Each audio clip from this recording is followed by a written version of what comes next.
Hello all, welcome to dial news. So Peddi మసా అంటూ మనం ముందుకు వస్తున్న ఒక పెద్ద సినిమా. సో ఆ సినిమాకి స్లాంగ్ ట్యూటర్గా వర్క్ చేసిన గణేష్ గారు మనం ముందున్నారు. సో రామ్ చరణ్ గారితో ప్రతిసారి ఆ డైలాగులు అవి ఏంటంటే ఒక హై, ఆ కిక్కు అదంతా ఎప్పటికీ ఉంటూనే ఉంటుంది. ఆయన ట్రైలర్లో చూసినప్పుడు, ఇక్కడ చూసినప్పుడు. సో ఆయన మన ముందున్నారు. Let's talk and discuss. So ఎలా అనిపిస్తుంది అన్న పెద్ది వర్క్ చేశారు. నమస్తే first of all. So Peddi cinema పేరు ఏంటంటేనే ఒక వైబ్రేషను, అండ్ ఆ సినిమాకి వర్క్ చేశారు విత్ రామ్ చరణ్ గారు యాజ్ అ ట్యూటర్గా.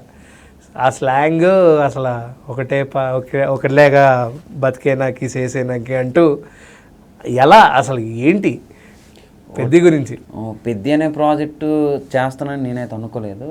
ఇప్పుడు నాకు దీంట్లో అవకాశం ఇచ్చిన డైరెక్టర్ బుచ్చిబాబు గారు, మన రామ్ చరణ్ సారు, మన సతీష్ సార్ ప్రొడ్యూసరు, దీనికి మెయిన్ అవకాశం ఇచ్చిన, దీనికి అక్కడ ఎంతో దూరం నుంచి నేను ఉన్నప్పుడు అక్కడ కాల్ చేసి పిలిచిన సురేష్ సార్కి, రామన్ అన్నయ్య, అసిస్టెంట్ డైరెక్టర్ అన్నయ్యకి, మొత్తం టీం అందరికీ పేరున అందరికీ ధన్యవాదాలు తెలుపుకుంటున్నాను. మరీ అందరికీ థ్యాంక్ యూ సార్. అసలు ఎక్కడో మారుమూర పల్లెటూరులో ఉండేవాడిని, క్యాటరింగ్ చేసుకునే ఉండేవాడిని. అసలు ఇక్కడికి వస్తానని నేనే అసలు అనుకోలేదు. దేవుడి వల్ల ఇంత పెద్ద సినిమాకి వర్క్ చేస్తానంటే అది ఒక వండర్ సార్. నాకు జీవితంలో ఒక ఛాన్స్ వచ్చింది. ఆ ఛాన్స్ నా favourite hero Ram Charan sir. ఆయన చూస్తే, ఆయన షూట్ అయినప్పుడు ఆయన పక్క ఆయన ఆగితే ఆ షూట్ అవుతుంది కదా, అక్కడ ఆయన కూడా ఉంటాను నేను. ఆ దూరం నుంచి చూస్తాను, దూరం నుంచి చూసుకొని ఇలాగే ఎంత దిష్టి తీస్తాను నేను మా మామయ్య రామ్ చరణ్ సార్కి. సో పెద్ది చేశారు కాబట్టి, అంటే రామ్ చరణ్ గారితో మీకు ఆయనకి మధ్య ఉన్న ఆ బంధం, అండ్ ఆయనతో మీరు మాట్లాడినప్పుడు ఫస్ట్ టైం ఏదైనా తడబడ్డం కానీ, అంటే ఆయన డైరెక్ట్గా అలా చూస్తున్నప్పుడు ప్రతి ఒక్కరికి భయం ఉంటుంది సార్. నేను Ram Charan sir fan sir. First ఆయన ఫ్యాన్ అయినప్పుడు ఇప్పుడు మాకు 15 రోజులు పట్టింది సార్ స్క్రిప్ట్ రాయడానికి, డైలాగ్స్ ర్యాంక్ చేయడానికి. ఇప్పుడు ఓటే పని చేసేసి ఓకేనా బతికేస్తాం, ఇంత పెద్ద బతికేందుకు అనేవి ఇవన్నీ ఉన్నాయి కదా. అవన్నీ మేము రాసినవి, సారు మాకు చెప్పినవి, రామన్ అన్నయ్య గారు చెప్పినవి అవన్నీ రాసుకొని, డైలాగ్ రైటర్లు వేరే రాసినవి అవి మా స్లాంగ్లో మార్చేసి, మా స్లాంగ్లో మాట్లాడి అవన్నీ చేసి సారు అప్పుడు మేము 2024 అక్టోబరు 24వ తారీఖు మధ్యాహ్నం 3:30కి బుచ్చిబాబు సారు, రామన్ అన్నయ్య, చరణ్ సార్ గడికి తీసుకెళ్ళి, నన్ను మా బావగారు కూర్మారావు గారిని తీసుకెళ్ళి అసలు ఏంటి మీ స్లాంగ్ ఏంటి అని చెప్పినప్పుడు నేను ఫస్ట్ చూడడం చరణ్ సార్ని. అసలు ఫస్ట్ టైం కాదు, గేమ్ చేంజ్ చూసా కానీ అంత దగ్గరగా సార్ పరిచయం చేశారు బుచ్చిబాబు సార్. ఆ బుచ్చిబాబు సార్ అసలు చిన్న పిల్లడు మనస్తత్వం అండి. ఆయన సార్కి పరిచయం చేసినట్టునే సారు అంటే మేము సీన్ పేపర్లు డైరెక్టర్ సార్ ఒకసారి చెప్పారు, సీన్ పేపర్లో ఒకసారి చూసారు. ఆయన చూసి ఇంకొకసారి ఏదో ఒకసారి మీ స్లాంగ్లో చెప్పండి అన్నారు. చెప్పేసిన వెంటనే ఇంకొకసారి చదివారు, చెప్పేశారు. అది ఉత్తరాంధ్ర స్లాంగ్, అది శ్రీకాకుళం స్లాంగ్ వేరు, మాది వేరు. మాది ఇప్పుడు శ్రీకాకుళం అంతా సాగదీతారు, వాళ్ళ భావన సాగదీతారు, మాది అలా కాదు, వాళ్ళ అప్ప భావన అలాగా. అవన్నీ సారు అసలు ఒక వండర్. ఆయనతో అంటే ఆయనతో మాట్లాడడం కానీ, ఆయనతో ఇలా చెప్పాలి సార్, ఇలా కాదు ఇలా చెప్పాలని ఏమైనా చెప్పావా మీ సైడ్ నుంచి? మనం చెప్పక్కర్లేదు, సారు అడుగుతారు బుచ్చిబాబు సార్, సార్ ఇలా చేయండి సార్, ఇలా చేయండి సార్. ఓకే. మనం ఏంటంటే ఆయన చెప్పింది ఏంటంటే కొంచెం లేట్ అయినా పర్వాలేదు, ఈ డైలాగ్ రాసుకుని క్లారిటీ వచ్చిన తర్వాత మీరు చెప్పండి, షార్ట్కి వెళ్దాం అన్నవాళ్ళు. అది ఒక వండర్ కదా. నేను నా ఫేవరెట్ హీరో దగ్గర నుంచి చూడటం. అస్సలు నీకు రామ్ చరణ్ గారితో ఉన్న ఒక మెమరబుల్ మూమెంట్ ఏంటి? చరణ్ సార్ మూమెంట్ ఇప్పటికీ చారు ఇప్పుడు ఈవెంట్స్ అయ్యా, షూట్ అయిందా ఫస్ట్ నుంచి ఇప్పుడు వరకు. ఫస్ట్ మెమరీ, మీ అమ్మ నాన్న బాగున్నారా, ఏ ఊరు మీది, బొబ్బులి సార్ అంటే యుద్ధాలు ఇంకా అవుతాయా లేదు సార్ అంటే తిన్నావా లేదా, ఖచ్చితంగా తిన్నావా అని, అదొక మెమరీ అంతే అన్నయ్య.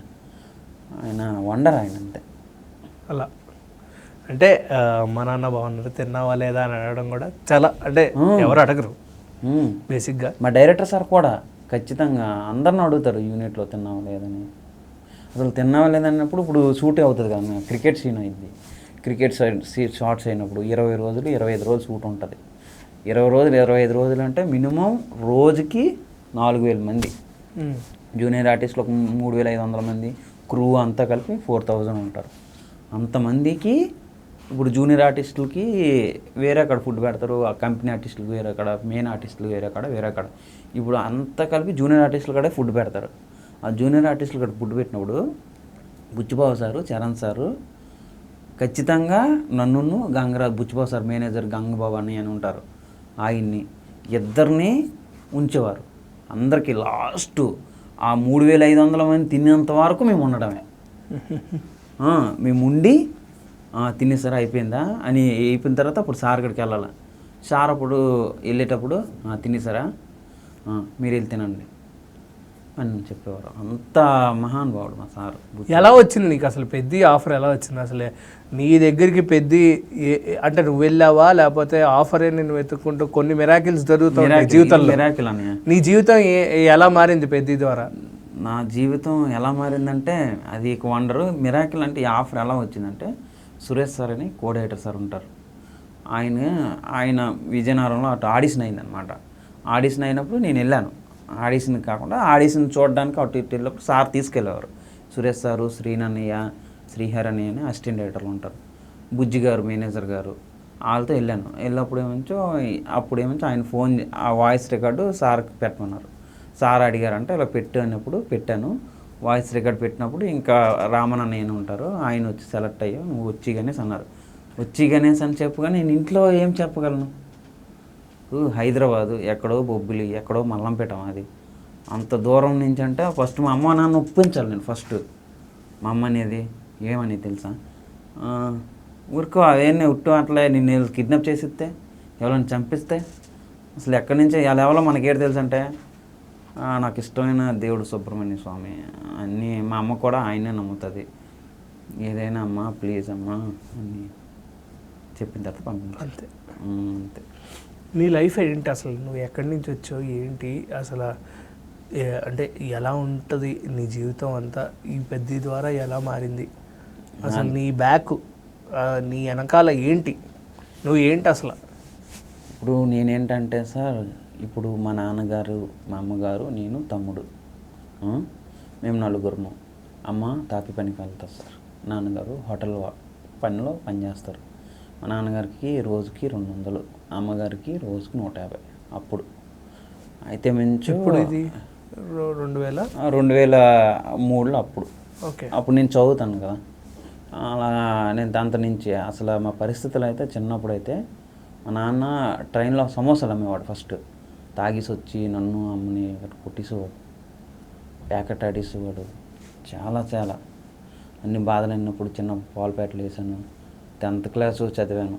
10th క్లాస్ చదివిన తర్వాత నుంచి అలాగే దేవుడి దేవులో ఒక ఆయన పిలిచారు క్యాటరింగ్ అని, బాబు ఇలా కొంత వడ్డించడానికి వస్తావు ఇటని, వడ్డించడానికి వస్తావని వెళ్ళినప్పుడు అప్పుడు ఎంత 100 రూపాయలు ఇచ్చేవారు.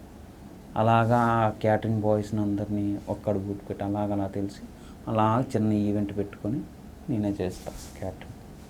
ఇప్పుడు ఎలా ఉంది పొజిషన్? ఇప్పుడు అవన్నీ వదిలేసా, అవన్నీ వదిలేసి మొత్తం నేనంతా నా గురువు మా దేవుడు బుచ్చిబాబు సార్ కాడ ఉన్నాను. నేను ఇంకా నా లైఫ్ అంతా ఇంకా ఆయన చెప్పారా? ఆయనతోనే ఉంటున్నావు ఇప్పుడు? ఇంకా ఆయనతోటే, బుచ్చిబాబు సార్ తోటి ఇంకా ఫిక్స్ సార్. మొన్న ఇంకా రీసెంట్గా ఒక 1 month అవుతుంది సార్, సినిమా అయిపోయింది కదా సార్, ఇంకేంటి అందరు వెళ్ళిపోతారు అంత అంటారు కదా సార్ అంటే, అవునా సార్ నేను మీతో ఉండిపోవాలని అన్ని వదిలేసి వచ్చాను సార్, నేను అస్సలు నేను మీతోటే ఉండాలి సార్ అని అన్న. ఉండిపో మాట్లాడతలే ఉండిపో అన్నారు. అలా ఉంటా ఆయన. తెలుసా నీ ఫ్యామిలీ ప్రాబ్లమ్స్ అన్నీ బుచ్చి గారికి? సార్కి తెలియదు, ఎప్పటివరకు చెప్పలేదు, ఎవరికి చెప్పలేదని. ఇంకా ఎందుకు చెప్పలేదు అంటే చాలా మంది చెప్పుకుంటారు కదా, ఎందుకు చెప్పలేదు నువ్వు? చెప్పకూడదని అలాగా. ఇప్పుడు నా బాధ నేను అనుభవిస్తాను, మా ఫ్యామిలీ నేనే చూసుకోవాలి. ఇప్పుడు నాన్నగారికి కూడా ఈ మధ్యన బాగలే, మందు పెట్టేశారు, లివర్ కిడ్నీ పోయింది, మంచం మీద ఉన్నారు. ఒక 6-7 నెలల నుంచి నేను టార్చర్ మీద. బట్ నాకు మంత్లీ శాలరీ వస్తుంది. Monthly salary 30,000. మా అయ్యగారు పనికి వెళ్తారు, అదే వాటితో ఉండడం. సో పెద్ది విషయానికి వస్తే, పెద్దిలో కంప్లీట్గా రామ్ చరణ్ గారి స్లాంగ్కే చాలామంది ఓట్లు వేసేస్తున్నారు. సినిమా హిట్ అవుతుందంటే స్లాంగ్ వల్లే అని. అసలు నువ్వు కూర్మారావు గారు అసలు ఏం చేశారో నాకు అర్థం కావట్లేదు. పిచ్చెక్కి ఇచ్చేసారు ఆ స్లాంగ్ని తీసుకెళ్ళి. ఆ ఫస్ట్ గ్లిమ్స్ కానీ ఆ ట్రైలర్ కానీ ఏంది అసలు ఏంది ఇవన్నీ అసలు మెంటల్ ఎక్కేస్తుంది సార్. సినిమా హిట్ అయిందంటే స్లాంగ్ వల్ల కాదు సార్, కథ. ఆ కథ అనేది బుచ్చిబాబు సారు మా ఏరియాని ఎంచుకున్నారు. ఇప్పుడు రంగస్థలం ఉంటుంది, అది తూర్పుగోదావరి స్లాంగ్. మా ఏరియాని ఎంచుకోవడం, మా స్లాంగ్, అది మా అదృష్టం, మా ఉత్తరాంధ్ర విజయనగరం అదృష్టం. నేనైతే అదే చెప్తాను. ఎక్కడైనా ఏదైనా ఉండొచ్చు, రాయలసీమ తీయొచ్చు, ఏదైనా తీయొచ్చు. కాకపోతే మా ఉత్తరాంధ్ర ఇప్పుడు వచ్చి మాదంతా కామెడీ ఇలా ఉంటుంది. అలాంటి కామెడీది ఇందులో కామెడీ ఉంటుంది. కామెడీ మా స్లాంగ్ అంతా కామెడీ. వాళ్ళ భావన ఏడ్చేస్తాను, ఇందులో ఓన్లీ సీరియస్. మొహం కూడా సీరియస్ అవ్వగలం. సినిమా అంటే ఒక ఎమోషన్. ఫస్ట్ మనం స్టార్ట్ అయ్యే నుంచి అలా ఎమోషన్ మీదే వెళ్తుంది సినిమా. చిన్నపిల్ల ఒక 5 సంవత్సరాల పిల్ల నుంచి ముసలాయిన వరకు. ఇప్పుడు నీ లైఫ్లో పేరైపోతున్నా ఉదాహరణ నాదే. ఇప్పుడు నేను మన అమ్మగా నా బాబు ఉన్నప్పుడు నేను పాలు పెట్టలేయడం, అటు వేయడం, క్యాటరింగ్కి తిరిగాను. అలాంటిదే ఇప్పుడు చచ్చిపోకుండా నెక్స్ట్ అంటే రెండో జన్మ అనమాట. పెద్ది సినిమా చూస్తే రెండో జన్మ అనుకున్నట్టు. చచ్చిపోనేవాడు నేనెందుకు చచ్చిపోతానే, పెద్దిగాడు అని అంటారు అనమాట. నువ్వు అంటే డైలాగులు రాసుకోవడం కానీ దీంట్లో ఏ హార్డ్ వర్క్ చేసావు? ఈ డైలాగులు రాయడం కానీ, లేకపోతే స్లాంగ్ ఆయనకు చెప్పించడం కానీ, బుచ్చిబాబు గారితో మాట్లాడి మళ్ళీ రామ్ చరణ్ గారితో మాట్లాడించి చేయించాలి కొన్ని. దీనికి డైలాగ్ ప్రాసెస్ ఉంటుంది కదా అన్నయ్య గారు. దీనికి పెద్ద సినిమా అన్నయ్య గారు. దీనికి డైలాగులు రాయడం అవి ఏమీ మేము అనలేదు. డైలాగులు రాసి ఆల్రెడీ డైలాగ్ రైటర్లు ఉంటారు. అవి రాసినప్పుడు ఆల్రెడీ రామన్న ఉన్నారు. ఆయన కూడా మొత్తం మా ఏరియా అంతా ఒక 2 years ట్రావెలింగ్ చేసి సారు ఆయన అలా చేసి ఏంటి అని రాసుకొని మా స్లాంగ్లోనే అన్నయ్య ఎక్కువ మాకన్నా అన్నయ్య బాగా స్లాంగ్ మాట్లాడతాడు. మా స్లాంగ్లోనే చెప్పి అన్నయ్య రాసిన తర్వాత ఏంటి ఆ రాసిన డైలాగ్ మాకు చెప్పి మాతో పలకించి ఏంటి అన్నప్పుడు అది మేము చెప్పాము అంతే. మేము రాయడం మాకు ఆ డైలాగులకి సంబంధమే లేదు. ఓకే. అండ్ జాహ్నవి గారి క్యారెక్టర్ ఎలా ఉంటుంది సినిమాలో? క్యారెక్టర్ అబ్బా, ఆవిడ డెడికేషన్ అసలు మామూలు కదని. ఆవిడ ఏంటంటే ఫస్ట్ రోజు మైసూర్ అనమాట. మైసూరే చిక్రీ సాంగ్ అప్పుడు ఫస్ట్ చిక్రీ సాంగ్ నుంచి అనమాట. ఆ సాంగ్ జరిగేటప్పుడు ఇంకా ఇది షర్ట్లోన సీన్స్ ఉంటాయి. హీరోయిన్ అలా ఫామ్స్ గట్రా పంచుతుంది కదా, అందులో బాంబులు గట్రా పేలుతాయి అనమాట. బాంబులు పేలేటప్పుడు పాపం ఆవిడ జీప్ మీద ఎలా వెళ్తుంది కదా, ఇవన్నీ మొత్తం బాంబులు. జూనియర్ ఆర్టిస్టులు ఒక 1000 మంది 100 మంది ఉంటారు. వాళ్ళందరూ తప్పిపోయారు. వాళ్ళందరూ ఉంటారనమాట. వాళ్ళందరూ ఉండి ఆవిడకి ఇవన్నీ తగిలాయి, టపాకాయలు. ఎవరు లేకపోయినప్పుడు ఆవిడ డెడికేషన్ అని మేడం. అసలు చరణ్ సారే చెప్పారు కదండి, ఈ పూట ఆకాశం లేటు కానీ సుక్క కానీ పడిపోయినది ఎట్రా విజయనగరంలో అని. అలా ఉంటుంది సార్ మేడం. ఓకే. ఇంకా ఆవిడ డెడికేషన్ చెప్పాలంటే ఇప్పుడు షూట్లో ఉంటుందమ్మా. షూట్లో సీన్స్ ఉంటాయి, చాలా సీన్స్. ఆవిడ అబ్బా వండరు. ఇంకా అవి కాకుండా ఇప్పుడు సీన్స్ అయితే బాంబులు గట్ట వెళుతాయి. ఆ బాంబులు ఆవిడకి తగిలే, ఆవిడకి ఇక్కడ ఇవన్నీ. వెంటనే ఆయన ఇలా దులుపుకొని వచ్చేసారు అనమాట షార్ట్కి. అంత డెడికేషన్. ఆవిడకి మీరు ఏమన్నా సీన్స్ ఎక్స్ప్లెయిన్ చేయడం? ఆవిడకి మేము కాదండి, ఆవిడకి మా యమునా తారక్ అని ఉంటుంది మా చెల్లి. ఆ అమ్మాయి ఓ 2-3 డైలాగులు చెప్పింది. ఆవిడకి కాకుండా రామనన్నయ్య అని మా చెల్లె యూట్యూబ్ యమునా తారక్ అని ఫోక్ డ్యాన్సర్ ఆమె చెప్పిందనమాట. ఆమె వాయిస్ రామనన్నయ్య డైలాగ్ పెడితే ఆవిడ కొన్ని ఉంచు మా స్లాంగ్లో మాట్లాడి పెట్టింది అంతే. మిగతావన్నీ అన్నీ జగత్ బాబు గారికి కానీ లేకపోతే బొమ్మాని రాణి గారికి కానీ దివ్యేండు శర్మ వాళ్ళకి మీరేమన్నా ట్రాన్స్లేట్ చేయడం సీన్స్ ఇవి ఏమైనా చెప్పడం జరిగిందా? మేము జేబీ సార్కి బాగా డబ్బింగ్ అప్పుడు అవి ఉన్నాం. ఇంకోటి ఏంటంటే షార్ట్లు అవుతాయి కదా షార్ట్స్ అని డైరెక్టరు రామన్నయ్య కొన్ని కష్టమైన పదాలు అయితే మేము వెళ్ళేవాళ్ళం, వెళ్ళి సార్ ఇలా అనేవాళ్ళం. డబ్బింగ్ కాడ ఉన్నాం యాక్చువల్, మిగతాదంతా సారే మెయిన్. డైరెక్టర్ సారు ఒక ఆయన పశ్చిమ గోదావరి వ్యక్తే, ఓన్లీ ఉత్తరాంధ్రకు వచ్చి విజయనగరం వ్యక్తిలాగా ఆయనే డైలాగులు విజయనగరం వ్యక్తిలా మాట్లాడారు. ఆయన మాకన్నా బాగా మాట్లాడేవారు. పెద్ది ఎలా ఉండబోతుంది అసలు సినిమా వైజ్గా? నువ్వు ఒక జనరల్ ఆడియన్గా, నువ్వు ఒక నార్మల్ ప్రేక్షకుడిగా, ఒక నార్మల్ ప్రేక్షకుడిగా సినిమా నీకు ఎలా అనిపించింది? కథ మొత్తం నీకు తెలిసే ఉంటుంది కాబట్టి. సార్ కథ తెలిసే తెలియకున్నట్టు ఉండదు సార్. కథ అనేది ఒక వండర్. అది నాకు తెలియకపోవడం ఉండదు, అందరికీ తెలుస్తుంది జూన్ 4న. అంతవరకు నాకు కూడా ఏం తెలియదు కథ. ఇంకోటి ఏంటంటే సార్, కథ అనేది ప్రాణం సార్ ఈ సినిమాకి. అసలు ఇలాంటి కథ తెలుగు ఫిల్మ్ ఇండస్ట్రీ పుట్టి 50 సంవత్సరాలు అవుతుంది నాకు తెలిసి. 50 సంవత్సరాల నుంచి ఇలాంటి కథ రాలేదు సార్, ఫస్ట్ టైం వస్తుంది. ఇంకోటి ఏంటంటే సినిమా చూసి ప్రతి ఆడియన్ బయటకు వస్తాడు. పెద్దిగోడు ఎవ్వరి నోట్లు విన్న పెద్దిగోడు, ముసలోళ్ళు మొడగోళ్ళు అందరూ A to Z పెద్దిగోడు అంతే. మా ఇంట్లో మనిషి పెద్దిగోడు, అందరికి సహాయం చేసే మనిషి పెద్దిగోడు, అసలు ఒక ధైర్యం పెద్దిగోడు. ఇంకోటి ఏంటంటే సార్, ఈ పెద్ది అనే ఒక వండర్ సార్ క్యారెక్టర్. సో ఫైనల్గా పెద్ది గురించి నీ యొక్క థాట్ ఏంటి? అసలు సినిమా ఎంత బాగా వెళ్ళబోతుంది బాక్స్ ఆఫీస్ వైజ్గా కానీ, లేకపోతే మీ విజయనగరంలో అంటే నార్మల్గా వైజాగ్లో సినిమాలు బాగా చూస్తూ ఉంటారు సినిమా ఫ్యాన్స్ చాలామంది, అండ్ రామ్ చరణ్ గారికి మంచి క్రేజ్ ఉంటుంది అక్కడ. సార్ బొబ్బిల్లోన రామ్ చరణ్ ఫ్యాన్స్ ఉన్నారు సార్, చాలామంది చరణ్ సార్ ఫ్యాన్స్. నేను చరణ్ సార్ అందరూ ఏమో కానీ నేను మా గంగరాజు మా తమ్ముడు రాంబాబు గారు ఉంటాం, మేము ఇలా ఉంటాం అనమాట. చరణ్ సార్ సినిమా అయితే వెళ్ళిపోతాం, హ్యాపీ ఫీల్ అవుతాం సార్, చాలా హ్యాపీ ఫీల్ అవుతాం. ఇంకోటి ఏంటంటే గుర్తుపెట్టుకోండి, ఆటే చరణ్ సార్ పొగరు, ఆటే బుచ్చిబాబు సార్ పొగరు. ఖచ్చితంగా మా సార్కి నేషనల్ అవార్డు ఖచ్చితంగా వస్తుంది సార్, మనస్ఫూర్తి కోరుకుంటాను. సింహాచలం నెక్స్ట్ మంత్ జూలై 12, 13 ఉంటుంది. అంటే గిరి ప్రదక్షిణ సినిమా హిట్ అవుతుంది, గిరి ప్రదక్షిణ అలాగ నేను తిరుగుతా,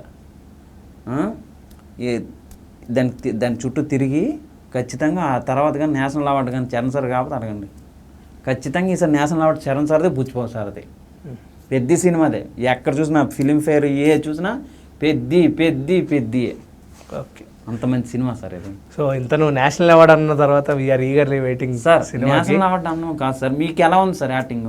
అందులో చరణ్ సార్ కనిపించరు, ఓన్లీ పెద్దగోడే. ఆ ట్రావెల్ అనగానే అవన్నీ పెద్దగోడు మాత్రమే.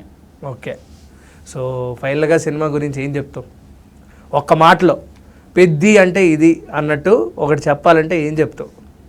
పెద్దికి నాకు ఈ అవకాశం రావడం నా అదృష్టం. నా ఏదో జన్మలో ఎక్కడో పుణ్యం చేసుకొని ఉంటాను. ప్రతిసారి రామ్ చరణ్ ఫ్యాన్స్ అందరికి మరీ చెప్తాను, ఇలాగ ఎత్తుతాం కాలరావున. జూన్ 3 ప్రీమియర్స్ నుంచి ఇలాగ ఎత్తుతాం అంతే. అదే కదా అసలు జయచరణ్ జయపెద్ది అంతే. Okay, so thank you for your valuable time, and cinema కోసం ఈగర్గా వెయిట్ చేస్తున్నాను. థ్యాంక్ యూ సార్, మీకు కూడా థ్యాంక్ యూ.